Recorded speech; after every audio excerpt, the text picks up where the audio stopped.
Thank y'all.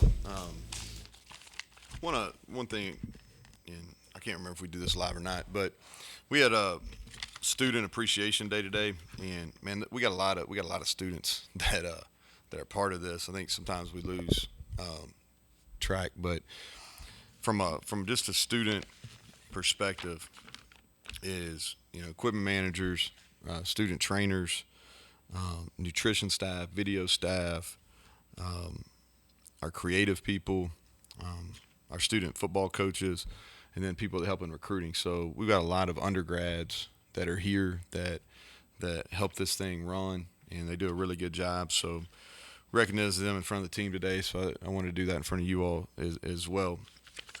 In the stadium today, we went, probably between 40 and 50 total snaps with the ones and the twos, and about 20 with the threes. A little light on D-line numbers, so we didn't go as many with the threes. And then we did some special teams competition. During the spring, we split them up into four special teams groups, and that's all the offensive skill and mids, defensive skill, defensive mids, and they're on four teams, and we do competitions throughout, and they earn points. And so we did that today in the stadium. We had a full Big 12 officiating crew here, so we got some really solid work with the competition and the punt. Ollie Straw is continuing to build off a really good freshman season, and then Leighton Bechtel, who is the backup punter, he's had a really strong spring, so I wanted to recognize him. And then Austin Brinkman, I think he's got a chance to be as good as anybody in the country long snapping. Field goal competition is ongoing. Michael Hayes has done some really good things. Didn't have his best day today in the stadium, and then Danny King is continuing to show some growth and really putting pressure on him. So I'll start, just talking about the scrimmage aspect of it. I'll start on defense, and Mike Lockhart and Hammond Russell, both those guys, we need them. They're probably as integral for us as anybody on either side as far as needing to make a jump this spring, and they have through 12 practices, 4 weeks. They've gotten better, and they've not arrived yet, but I thought both of those guys did some nice things. Bartlett had a couple sacks on third downs, one particular inside a 2-minute drill that really his team won. And then James Hurd, natural pass rusher, probably as natural pass rusher as we've recruited. He'll be a factor for us. He'll play in the fall. Linebacker, I think Lee Koba is probably maybe, I don't say it, he from where he was last spring to where he is this spring, he's made the most improvement. I think he's got a chance to be an all-league type player. Trey Lathan is a guy that played well today. Had a couple nice plays in short yardage.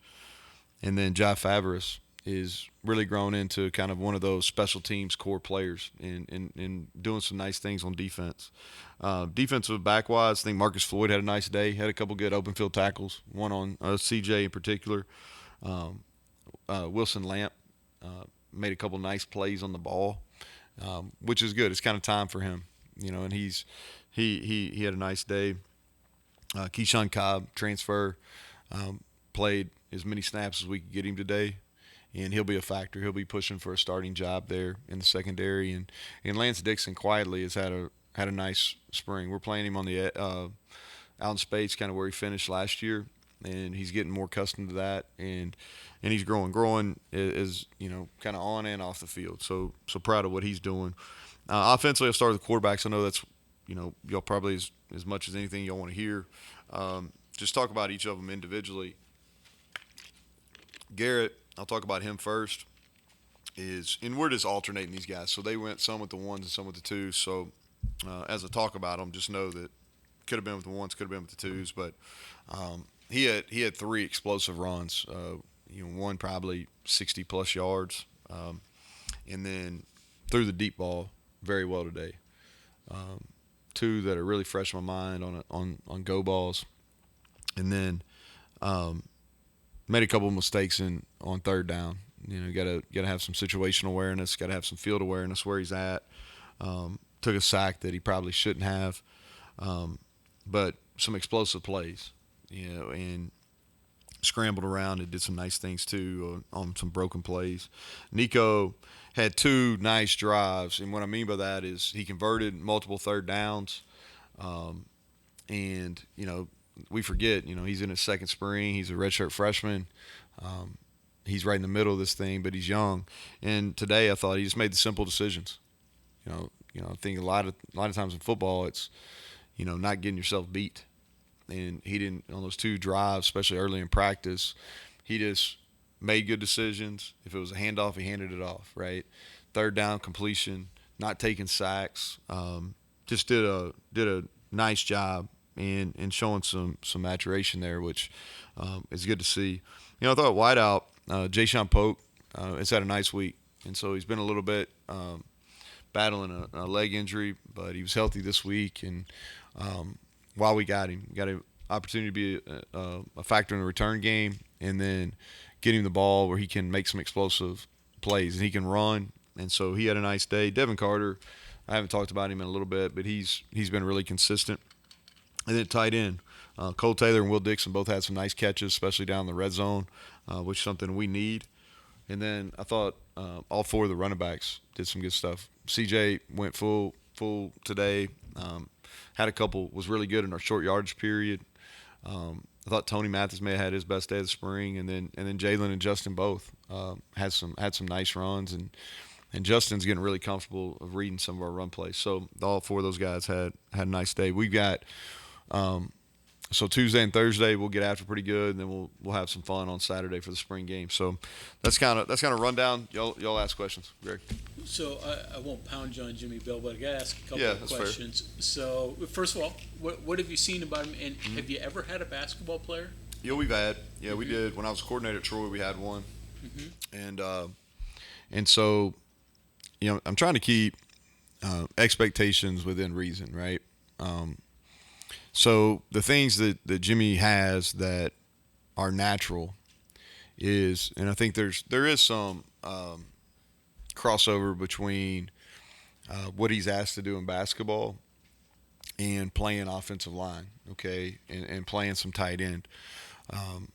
Pass pro is not, when they, people started playing the pick and roll game, he had to guard the guy out on the perimeter. That's not too much different than playing or pass proing. You got to keep a smaller guy in front of you. All right, so there's some crossover. Obviously, the biggest difference is we can use our hands in this game. And Coach Moore and I've heard him say it multiple times this week, hey, you're not fouling out. There ain't no foul outs in this game, right? So just him getting used to punching and the importance of ball get off.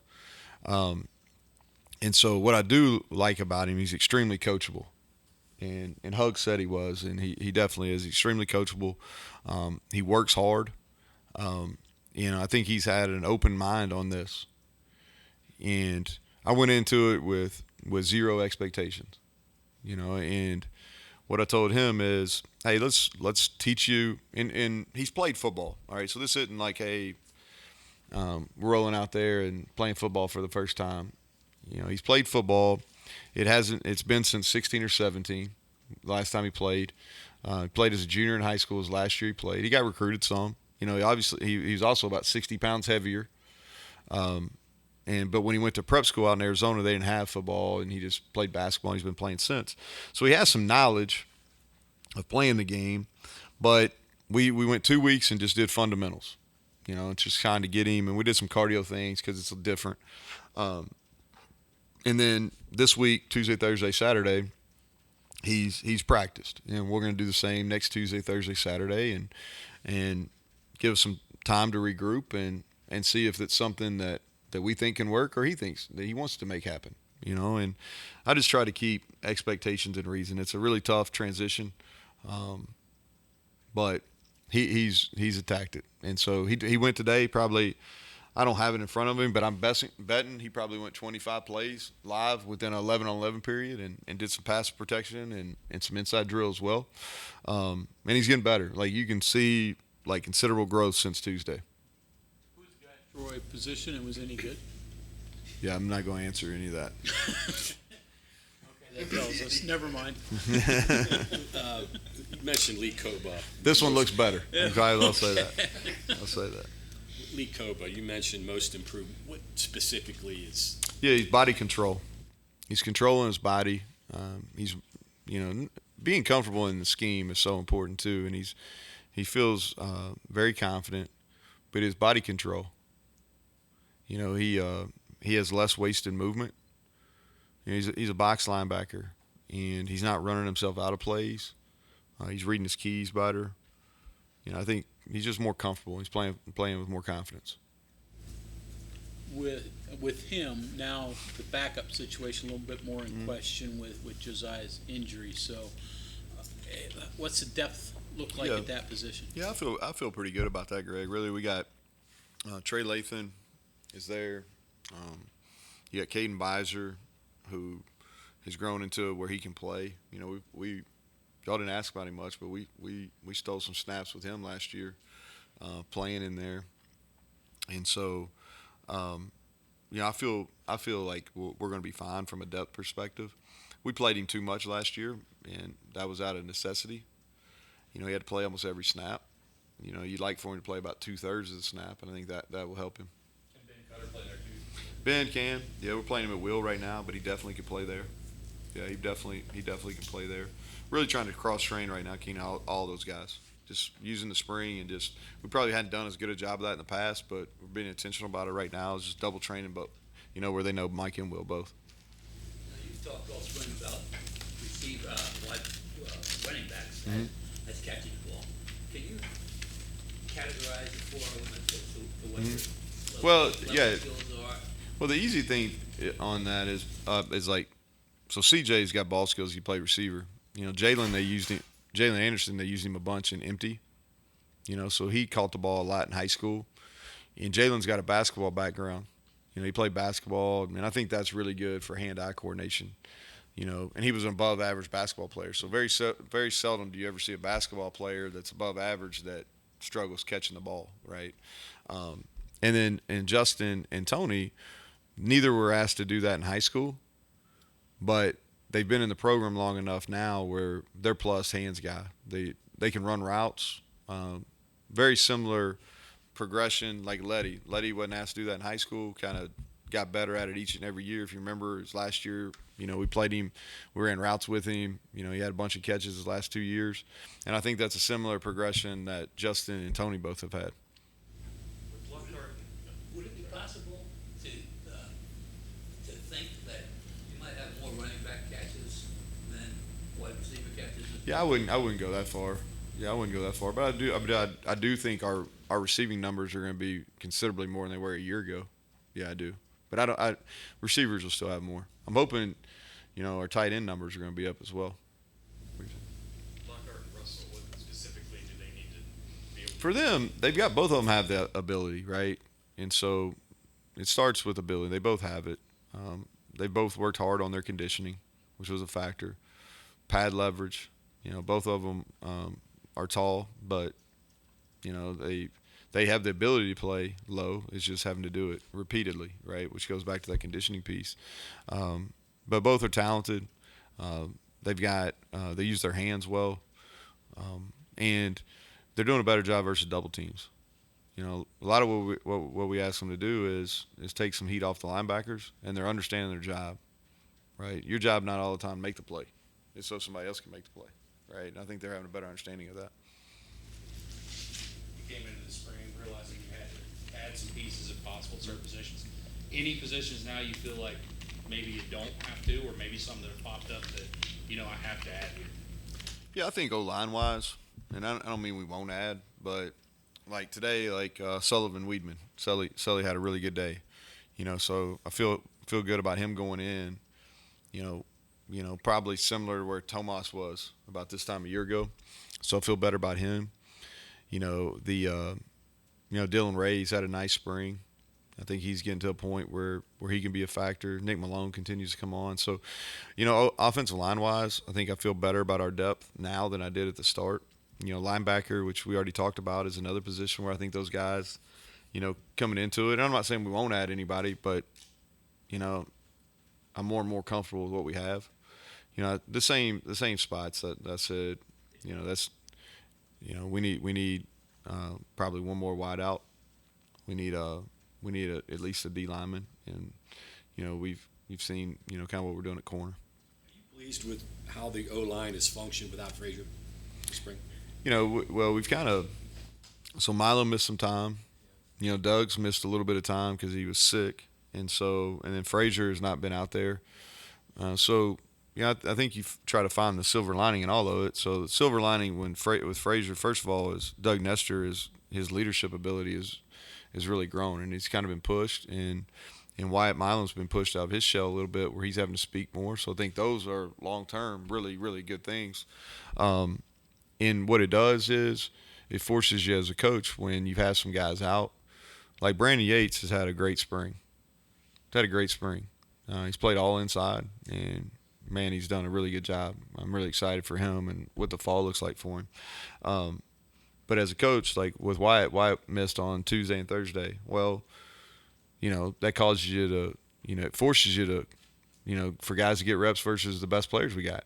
And so in the long run, that helps, right? And so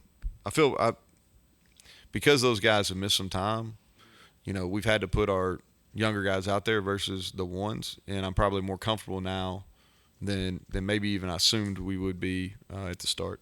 So good's come out of a bad, I Yeah, guess. it has. Yeah, I think so. Yeah. It seems like every time we talk to a defensive player, they're really confident about the group despite what was lost and Yeah. what's going on. Are you comfortable with what you've seen throughout the spring in terms of what you wanted to see throughout the spring and the whole going back to basics plan? And is there even a possibility that despite losing Dante and others, that this group, with even who may come in through the portal, could even maybe have an athletic edge because they're a little smaller in some Yeah. positions? But Well, we better be better. You know what I mean? Like the bar's pretty low for that too. So we better be better than we were a year ago. where's your satisfaction level? I guess? Yeah. So here's the thing. Like if you're looking at it, it's hard to look at it from the whole perspective to the end, right? So we're faster on defense. Fundamentally, we are better. In tackling today, we tackled better in that stadium. Definitely improved over where we were 2 weeks ago, first time we went really live. Some of those questions I'm not going to be able to answer you until we go and play games, right? I'm very confident that we're going to be better than we were a year ago. Will we miss Dante? Yes. Dante's a great player. He's going to get drafted. Like we are definitely going to miss him. But do I think we'll be better as a defense overall? Absolutely. I have full confidence in that. I think fundamentally, first of all, our pad level's better, where our angles and our strain to get to the ball is better. We're doing a better job of shedding blocks, which is very, very important, something that we were below average at last year. So, I think we're progressing. I'm not saying we've arrived, but we're progressing. What's your thought of your cornerback situation? Yeah, so, I think if you look at it, Montre, he's had some ups and downs. He can run. I think the more comfortable he gets in the system, he's going to be I think he's going to be a solid Big 12 player for us. And that's what we thought when we took him from Kent State. Great guy, he works. He's hungry. Lamp and Spells are both growing. I think that those are the two guys that we really need to make a move. And there's been some ups and some downs in the spring, but I think those guys are going to be guys we can count on to play. Malachi continues. Malachi Ruffin played good football for us at the end of the year.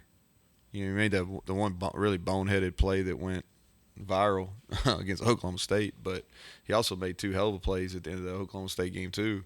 And he really played pretty solid football. And so he's always going to be kind of a steady guy out there. And we've added a player. And we may even add another one, maybe not at corner, but in the secondary, may add another one. You mentioned Jared Bartlett. How has he come along with consistency? You feel like he's at the point now where he's playing some of his best football? He's playing the run better. He's playing the run better. I think he has less wasted movement. He had a good winter. He's put on some weight. I can't remember when I think he talked to y'all at some point, but he's put on some good weight. When I say wasted movement, less false steps. He's using his hands better. He's setting up some of our movement stuff that we do with him. He's setting it up better, a little more patient, which comes with maturity. I'm pleased with where he is. Like, he and Lee Koba made some real solid gains. What's the format of the spring game going to be like? I don't know yet. I ain't got there. I'm gonna work on that tomorrow. I was actually going to ask you that. I'm sure you've seen some coaches have changed up their format this year. Yeah. For the spring games, some are going offense, defense, just straight, not doing drafts anymore. What are your thoughts? I guess I So, give it away now. But No, like it's open. That's how I left the staff meeting this morning before we went to position meetings. I said, okay, so like y'all have one day when we come back together on Monday morning. Like, I want all your ideas for spring game. Something's kind of intriguing. Yeah. Here's the thing that's changed about spring games, that they're all TV. They're on TV. And so everybody has access to them. So everybody that we play at the early part of the year, first thing they're going to do is pull out what we did in the spring game. And so from a coaching perspective, like, you always got to think about that. All right. And then what I always think about a spring game is, okay, if I was coming to watch a spring game, like, what would I want to see? Well, I want to see some type of competition, right? We're going to do some things that are interactive, with some kids and things like that, because I think that adds to it. And then some real football. Now we're not going to go out there and play 4 quarters of real football, but so we're and y'all, if y'all got any good ideas, tell Monty too. Maybe we can use y'all's ideas, because Cancel it, right? Huh? Some coaches cancel this. You're not going to cancel it. no, we're not canceling it, but I do understand why they do. Coaches in general are paranoid, so like they get paranoid about the TV deal, like, which I do understand.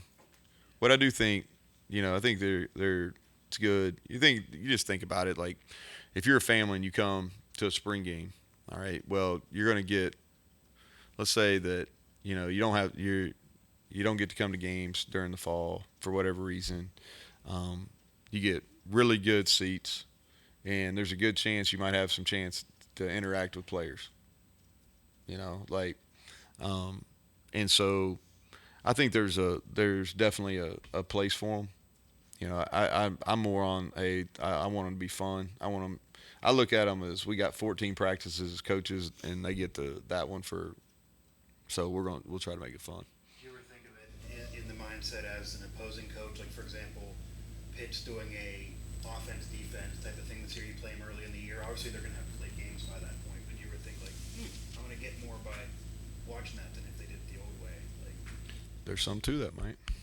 Something to that. Yep, there's something to that. You get a couple fullbacks. You've not always used that in the Yeah. past. What were your thoughts? Can you use fullbacks this Yep. year? What are your thoughts of what you got? Yeah, so getting big soccer updates here. So if you look at me, yeah, we're down in Charleston playing soccer. So we, those kids we're getting them reps, and we played with a fullback all the time at Troy, because we really struggled to recruit tight ends there and at that level. So we used the fullback a lot. We've got 2, Luke Hamilton, who's a natural fullback, and then Colin McBee he's just a football player from right here in town. Like, he's a good football player. He can block, and we're trying to get him bigger where he can be a fullback, but we still handed him the ball a good bit. And I really believe, I don't know about this fall, but at some point he's going to be somebody that plays for us. But Luke and Colin are both playing that fullback role. And I do think, how big a role, to be determined, but I think both those guys can do some things to help us. Cortez Bram and maybe some of the other receivers. You seen any movement? Cortez made 2 nice. I should have included him, really. He made 2 nice plays today. He's probably a leading receiver in the scrimmage, John. So I'm glad you asked about him. I'm pleased. I went into this spring thinking, we're trying to put our receivers in some pressure situations. Obviously, it's a whole new room, which in old days would freak you out. In today's world, kind of just is what it is. But Devin Carter, after watching him work in the winter, I knew kind of what he was going to be, and I think he's got a chance to even improve on what he was at NC State. And then Cortez, I feel really good exiting as we go into our last week about some of the things he's done. And then we need Jeremiah Aaron, Jay Sean Polk, Preston's been really solid again. Hudson Clements had a nice spring. So we just need some of those guys. Jarrell Williams, we need some of those guys to keep coming. Okay, anything else? Neal, going back to what Bob was asking you earlier about the running back catching the ball, is there a split that you like to hit, I guess, between wide receiver catches, tight end catches, running back catches? Like, is there a split that kind of, I guess if you hit that, you've been successful, kind of? Yeah, so the way we look at it is you got basically 5 eligibles all the time. And so you want, not necessarily from a touch, but you like for them to be somewhat distributed, right? And where we haven't got as much production out of the tight end position as we'd like to. And so that's what we got to pick up. And then from a running back perspective, I thought Letty, we got him involved in the pass game.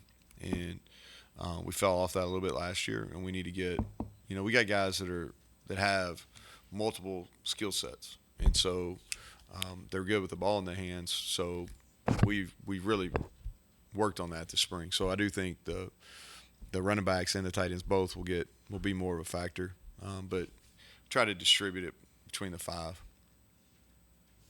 Okay, thanks, Coach. All right, thank you all.